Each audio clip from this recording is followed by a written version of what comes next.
Hello friends, स्वागत है आपका अगस्त क्लासेस में। मैं शालू रानी। आज हम ये प्रतिरोधों का संयोजन पढ़ेंगे।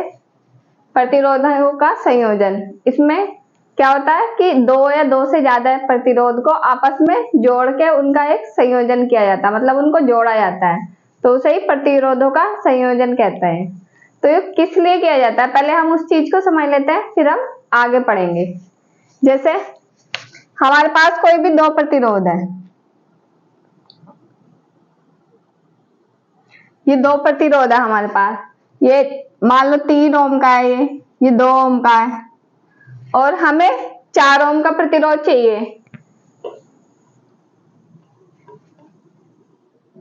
4 ओम या हमें 1 ओम का चाहिए, तो हम उसको संयोजन करके 4 ओम या 1 ओम का बना सकते हैं। तो हमें जैसे जो हमारे पास प्रतिरोध उपलब्ध है उनसे वो प्रतिरोध बनाने हैं जो हमें आवश्यक है, जो जिनकी हमें जरूरत है, तो उनको बनाने के लिए हम प्रतिरोधों का संयोजन करते हैं। जैसे ये 3 और 2 ओम के हैं हमारे पास, इनसे हमें 4 और 1 ओम का बनाना है, तो इनका संयोजन करके हम या तो 4 ओम का बना लेंगे या 1 ओम का, जो उनसे की भी जरूरत होगी हमें उसका बना लेंगे। तो प्रतिरोधों का संयोजन इसीलिए किया जाता है कि जो हमारे पास प्रतिरोध उपलब्ध है, उपलब्ध प्रतिरोध से आवश्यक प्रतिरोध प्राप्त करने के लिए। तो हम यहां लिख सकते हैं प्रतिरोध का संयोजन किस लिए किया जाता है, उपलब्ध प्रतिरोधों से आवश्यक प्रतिरोध प्राप्त करने के लिए।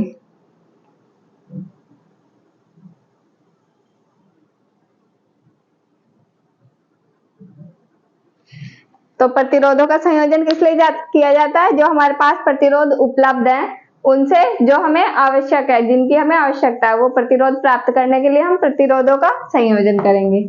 अब प्रतिरोधों का संयोजन कितने टाइप से किया जाता है,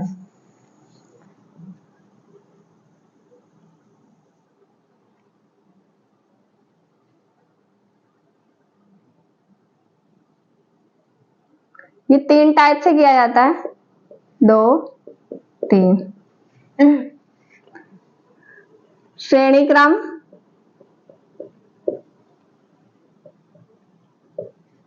समांतर क्रम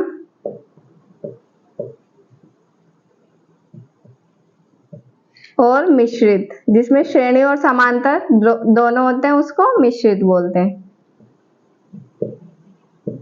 तो प्रतिरोधों का संयोजन कितने टाइप से किया जाता है, 3 टाइप से। एक श्रेणी क्रम, सेकंड समांतर क्रम, और थर्ड मिश्रित होता है, उसमें श्रेणी भी होता है और समांतर भी होता है। अब इनमें से हम एक एक को कर लेते हैं। पहले श्रेणी क्रम को देखते हैं। फर्स्ट श्रेणी क्रम,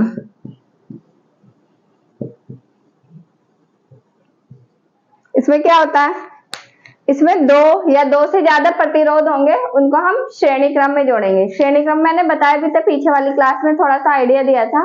अब इसको और अच्छे से समझ लेते हैं। श्रेणी क्रम में कैसे जुड़ता है, जैसे हमारे पास 3 प्रतिरोध है तो हमें उन्हें श्रेणी क्रम में जोड़ना है।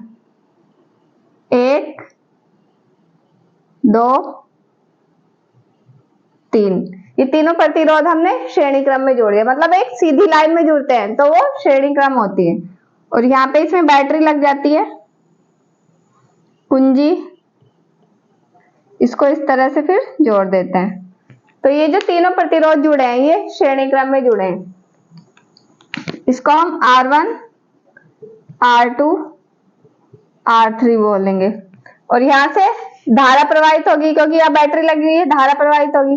धारा यहाँ से जाएगी I, जो धारा यहाँ से जा रही है वही धारा इन सब में होके जाएगी, मतलब धारा सब में सेम बहेगी। इसमें भी I, इसमें भी I और इसमें भी I, तीनों में धारा सेम बहेगी, लेकिन प्रतिरोध अलग अलग है तो फिर विभवांतर भी अलग अलग हो जाएगा। इस पॉइंट और इस पॉइंट के बीच में विभवांतर V1, इस पॉइंट और इस पॉइंट के बीच में विभवांतर V2 और इसके बीच में विभवांतर V3, क्योंकि ये अलग अलग एरिया आ रहा है। ये बिंदु और ये बिंदु है, इसके बीच में V1, इसके बीच में V2 और इसके बीच में V3। तो इस तरह से हम श्रेणी क्रम में प्रतिरोधों को जोड़ते हैं। जब श्रेणी क्रम में प्रतिरोध जोड़ते हैं तो धारा समान होती है। इसमें 2 पॉइंट है, इनको लिख लेते हैं यहाँ पे।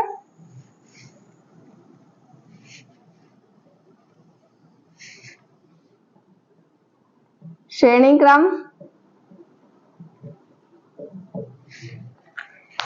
क्रम में रास्ता सीधा रहता है तो धारा समान होगी। सेम वे एंड सेम आई मतलब धारा। सेम वे सेम आई, सेम वे मतलब एक ही रास्ता है तो धारा समान होगी। और समांतर क्रम में क्या होता है?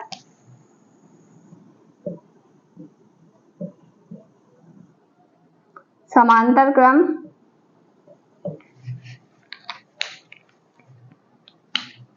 Same way same I but different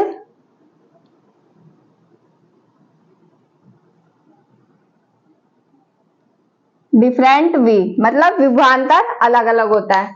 जो तीनों प्रतिरोध लगे हुए हैं, तीनों में विभवांतर अलग अलग है। धारा समान रहेगी बट विभवांतर अलग अलग होगा। और समांतर क्रम में क्या होगा?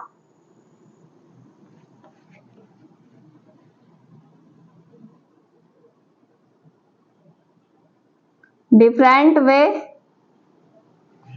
रास्ता अलग अलग होता है, उसमें ऊपर नीचे जुड़ते हैं तो रास्ता अलग अलग हो जाता है।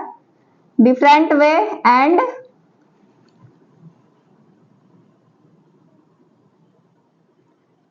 डिफरेंट आई धारा अलग अलग होगी। इसमें सेम है धारा, श्रेणी क्रम में समांतर क्रम में अलग अलग होगी, बट इसमें सेम क्या होगा? सेम वी, विभवांतर सेम होगा। इसमें विभवांतर सेम होता है, इसमें धारा सेम होती है। इसमें विभवांतर डिफरेंट होता है, इसमें सेम होता है।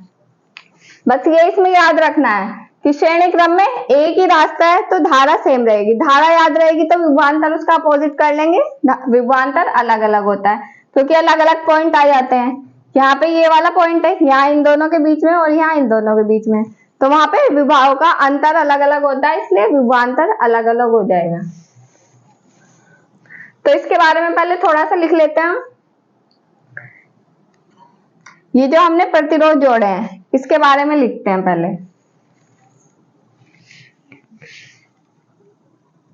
श्रेणी क्रम में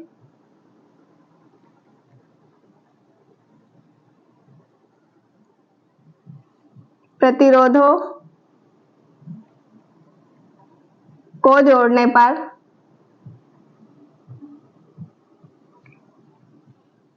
श्रेणी क्रम में प्रतिरोधों को जोड़ने पर पहले प्रतिरोध का सेकंड सिरा, जो फर्स्ट प्रतिरोध है, पहले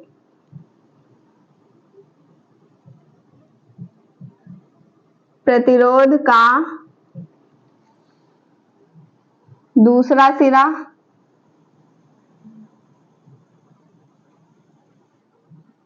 दूसरे प्रतिरोध के पहले सिरे से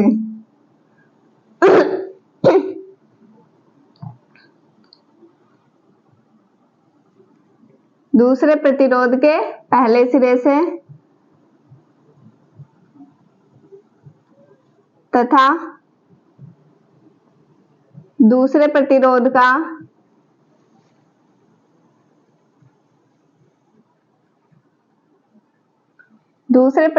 का दूसरा सिरा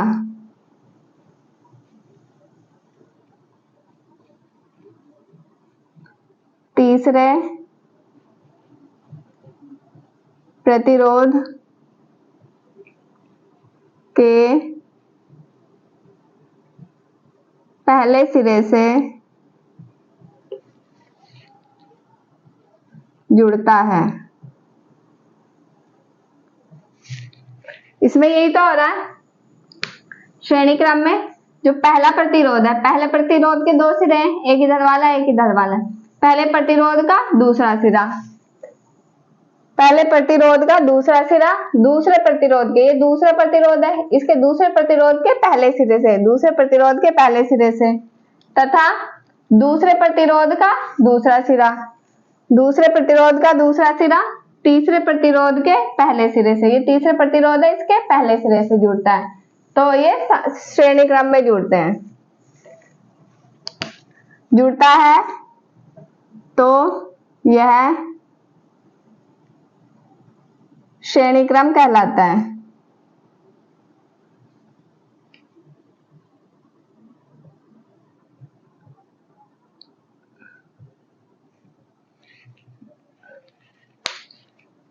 अब इसमें क्या होगा, हमारे पास ओम के नियम से V बराबर आई आर आता है, ओम के नियम से V बराबर आई आर, ये ओम का नियम था, ये V बराबर आई आर। अब इसके अकॉर्डिंग हम इन सब प्रतिरोधा का अलग अलग विभवांतर निकालें तो क्या आएगा, इसमें फर्स्ट वाले का लेते हैं पहले, ये फर्स्ट वाला है, इसमें विभवांतर V1 है, तो V1 इक्वल टू आई, सब में सेम है I और R1, क्योंकि फर्स्ट वाले प्रतिरोध के लिए है, तो इसके लिए विभवांतर आएगा V1 equal to I R1। Second के लिए इसको फर्स्ट समीकरण लिखेंगे, सेकंड के लिए V2 equal to I R2, ये सेकंड समीकरण,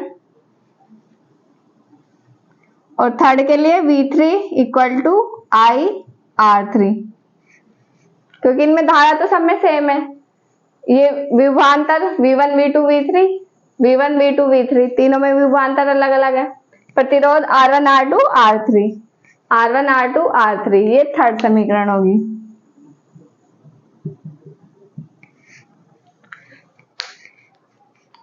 अब ये जो विभवांतर है ये इसका टोटल है, यहाँ पे जो इसका विभवांतर होगा टोटल विभवांतर है, तो टोटल कितना विभवांतर आएगा, हम इन तीनों को जोड़ देंगे तभी तो टोटल आएगा, तो इसको हम ऐसे लिख सकते हैं V equal to V1 plus V2 plus V3, इस तरह से लिख सकते हैं, हम इन तीनों विभवांतर को जोड़ेंगे तभी ये वाला विभवांतर आएगा। अब यहाँ पे इनके वैल्यू रख देंगे, समीकरण 1 2 3, एक ये 4 से मान रखने पर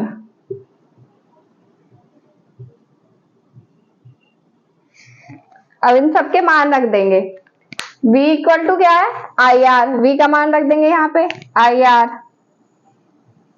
आर इक्वल टू V1 का मान आई आर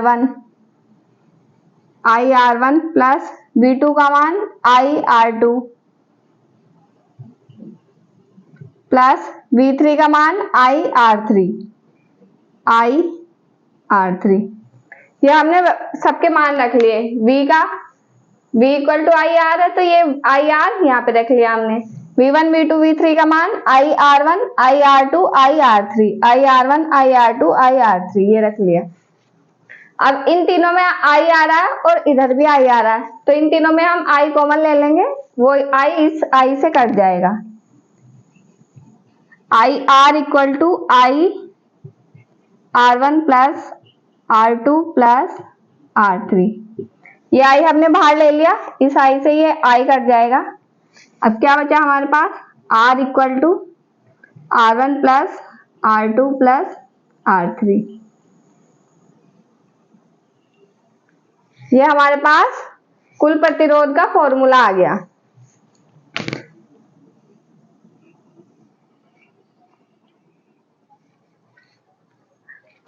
तो इससे हम कुल प्रतिरोध निकाल सकते हैं। यदि दो या दो से अधिक प्रतिरोध श्रेणी क्रम में जुड़े हुए हैं तो हम कुल प्रतिरोध कैसे निकालेंगे, उनको टोटल कर देंगे, हमारे पास कुल प्रतिरोध आ जाएगा। तो ये R equal to R1 plus R2 plus R3, ये कुल प्रतिरोध है। ये तीन प्रतिरोध जुड़े हुए हैं R1 R2 R3, इससे हमें कुल प्रतिरोध निकालना है तो इन तीनों को ऐड कर देंगे, हमारे पास कुल प्रतिरोध आ जाएगा। अगर श्रेणी क्रम में जुड़े हुए हैं प्रतिरोध तो हम कुल प्रतिरोध इस फॉर्मूले से निकाल लेंगे। यहाँ पे इसको ये R जो है इसको तुल्य प्रतिरोध भी बोलेंगे क्योंकि ये कुल प्रतिरोध है, इसको तुल्य प्रतिरोध बराबर R।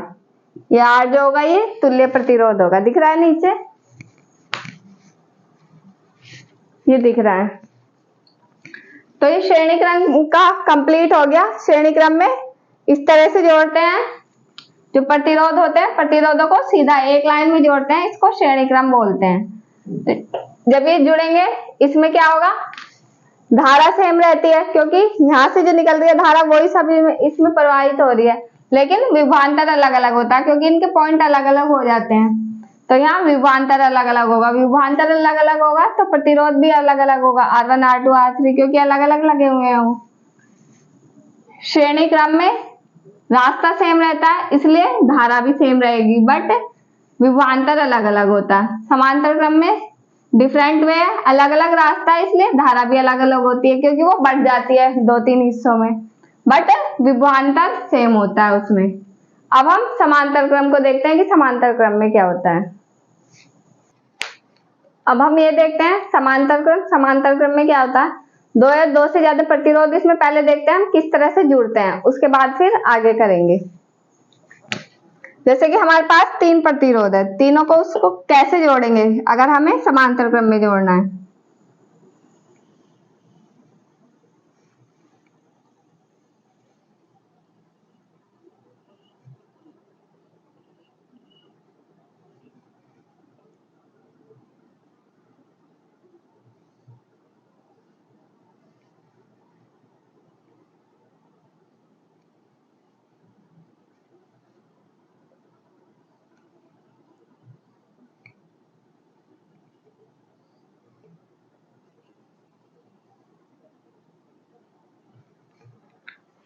ये हमारे पास तीन प्रतिरोध है, समांतर क्रम में इस तरह से जुड़ते हैं। तीनों प्रतिरोधों को ऊपर नीचे जोड़ेंगे और इनके तीनों का सिरा एक जगह जोड़ के फिर इसको एक ही जगह ए पॉइंट मान लेते हैं, इसको यहाँ जोड़ देते हैं और दूसरे सिरे एक जगह जोड़ के फिर उसको बी पॉइंट पे इस तरह से जोड़ देते हैं और फिर ये यहाँ पे इधर से बैटरी से कनेक्ट हो जाते हैं, इधर से भी। ये R1 R2 R3। अब जो हमने श्रेणी क्रम पढ़ा था, श्रेणी क्रम में धारा समान थी लेकिन यहाँ पे तीन हिस्सों में बढ़ जाएगी आगे। जैसे यहाँ से धारा आ रही है, यहाँ से तो आई आएगी, यहाँ से तो सेम धारा आ रही है, लेकिन जब वो यहाँ पे आएगी तो वो तीन हिस्सों में बढ़ जाएगी। तीन हिस्सों में बढ़ने के कारण वो अलग अलग हो जाएगी। ये I1, ये I2 और इधर I3।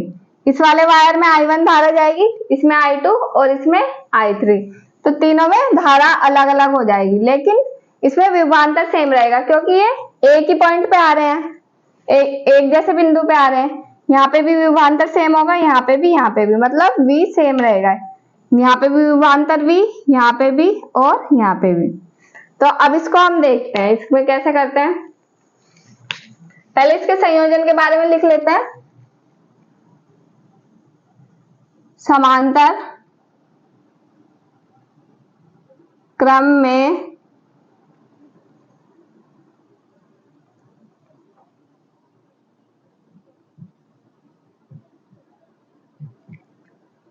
प्रतिरोधों के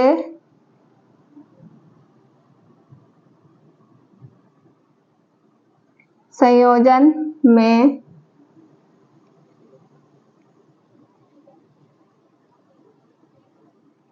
सभी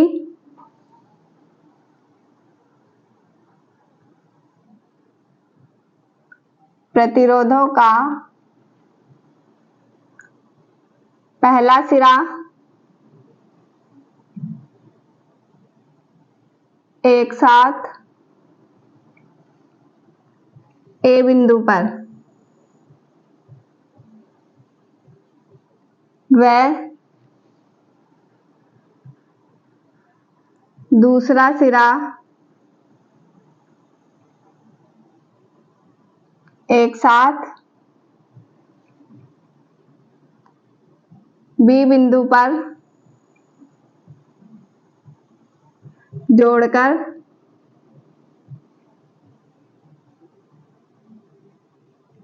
बैटरी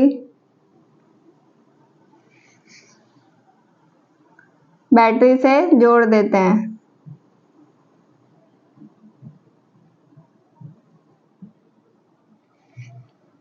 इसमें यही तो हो रहा है समांतर क्रम में प्रतिरोधों के संयोजन में सभी प्रतिरोधों का पहला सिरा एक साथ ए बिंदु पर, पहला सिरा इसका इधर है, ये इसका इधर है, इन सबको एक साथ ए बिंदु पे हमने यहाँ जोड़ लिया। और दूसरा सिरा बी बिंदु पर एक, इसका दूसरा सिरा, इसका दूसरा सिरा और इसका दूसरा सिरा, इन तीनों का दूसरा सिरा बी बिंदु पे जोड़ लिया और फिर हमने ये बैटरी से कनेक्ट कर दिया, तो इसमें धारा प्रवाहित होने लगेगी। अब इसको हम आगे करते हैं।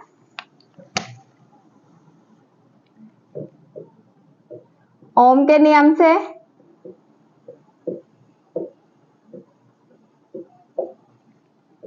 V equal to I R, V equal to I R. पहले हमारे पास विभवांतर डिफरेंट था, लेकिन अब हमारे पास धारा डिफरेंट है, तो हम धारा को इधर लेंगे और V उधर चला जाएगा। I equal to V upon R, ये इस तरह से लिखेंगे। ये हमारे पास फर्स्ट समीकरण आ गई। अब हम इन तीनों के लिए अलग अलग निकालेंगे, इसकी धारा और इसकी धारा। I1 इक्वल टू V समान है, विभवांतर तीनों में सेम है, तो V का V ही रहेगा, V अपॉन R1, ये सेकेंड समीकरण हो जाएगी। I2 equal to V upon R2, third समीकरण।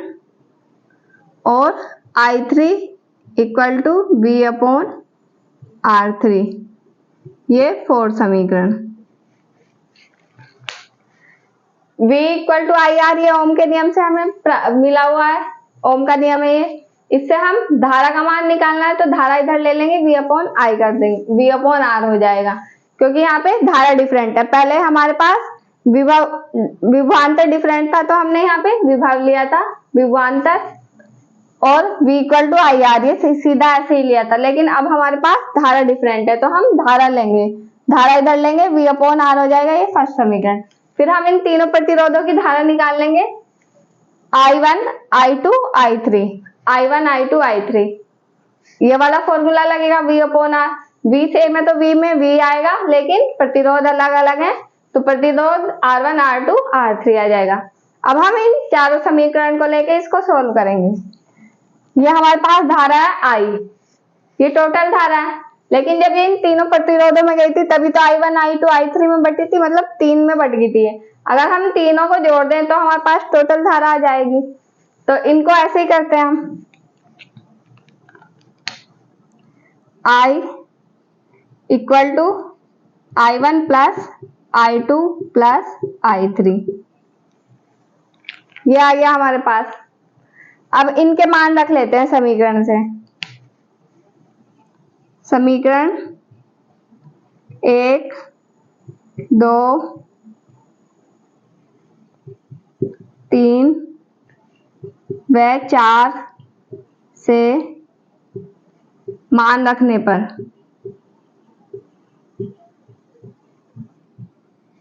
अब इनके मान रखेंगे तो क्या होगा, I का मान क्या है, V upon R, V upon R equal to V upon R1, यहाँ पे I1 का मान V upon R1, V upon R1 plus V upon R2 plus V upon R3, ये तीनों के मान रख लिए हमने, I1, I2, I3 के। I1 का V अपॉन R1, I2 का V अपॉन R2, I3 का V अपॉन R3। अब हम इसको सॉल्व करते हैं, इधर भी V है और इन तीनों में भी V है, इन तीनों में से हम V को कॉमन ले लेंगे, तो ये वाला v उससे कट जाएगा, v upon r equal to, v common ले लिया तो यहाँ बचा 1/r1 plus 1/r2 plus 1/r3। ये v इस v से कट जाएगा। तो अब हमारे पास क्या फॉर्मूला मिलेगा, 1/r, ये v कट गया, ऊपर कुछ नहीं है तो यहाँ पे 1 लिखेंगे, 1/r इक्वल टू, ये v कट गया, बाकी ये अंदर वाला बचा 1/r1 plus 1/r2 plus 1/r3, 1/r1 plus 1/r2 plus 1/r3। ये हमारे पास समांतर क्रम का तुल्य प्रतिरोध आ गया, समांतर क्रम का तुल्य प्रतिरोध इक्वल टू 1/r। समांतर क्रम का तुल्य प्रतिरोध मतलब अगर दो से ज्यादा प्रतिरोध समांतर क्रम में जुड़े हुए हैं, दो या दो से ज्यादा, दो भी हो सकते हैं, दो से ज्यादा भी हो सकते हैं, वो समांतर क्रम में जुड़े हुए हैं, तो हम उसका तुल्य प्रतिरोध कैसे निकालेंगे, 1/r equal to 1/r1 plus 1/r2 plus 1/r3। इस वाले फॉर्मूले से हम टोटल प्रतिरोध निकाल लेंगे अगर हमारे पास समांतर क्रम में जुड़े हुए प्रतिरोध है।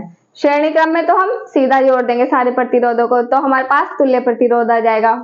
श्रेणी क्रम का फॉर्मूला आया था हमारे पास r equal to r1 plus r2 plus r3।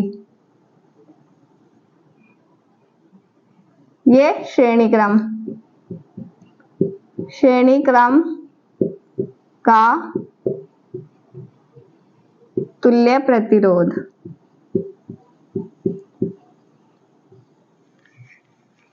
श्रेणी क्रम में अगर हमें टोटल प्रतिरोध निकालना है, तुल्य प्रतिरोध, तो उनको सीधा डायरेक्ट जोड़ देंगे। अगर समांतर क्रम में दिए हुए हैं तो इस वाले फॉर्मूले से 1/r equal to 1/r1 plus 1/r2 plus 1/r3, इस वाले फॉर्मूले से निकालेंगे। तो आज की क्लास में इतना ही है। बाकी मिश्रित वाला है, मिश्रित वाले में भी सेम यही वाले फॉर्मूले यूज होते हैं। उसमें देखते हैं कि पहले कौन सा पोर्शन सोल्व करना है। अगर हमारे पास दो श्रेणी क्रम में दिए हुए हैं, पहले उनको सोल्व कर लेंगे, या दो समांतर क्रम में दिए हुए हैं उनको सोल्व कर लेंगे। तो उसमें यही वाले फॉर्मूले यूज होते हैं, उसमें कुछ अलग नहीं होता। बस ये जो दोनों फॉर्मूले है ये न्यूमेरिकल में यूज होंगे, इसके ऊपर न्यूमेरिकल आते हैं एग्जाम में। तो आज की क्लास में इतना ही है। क्लास को ज्यादा से ज्यादा शेयर किया करो ताकि ये सभी लोगों के पास पहुंचे। तो आज की क्लास में इतना ही। क्लास अच्छी लगी हो तो शेयर करें, लाइक करें, कमेंट करें और चैनल को सब्सक्राइब करें। Thank you.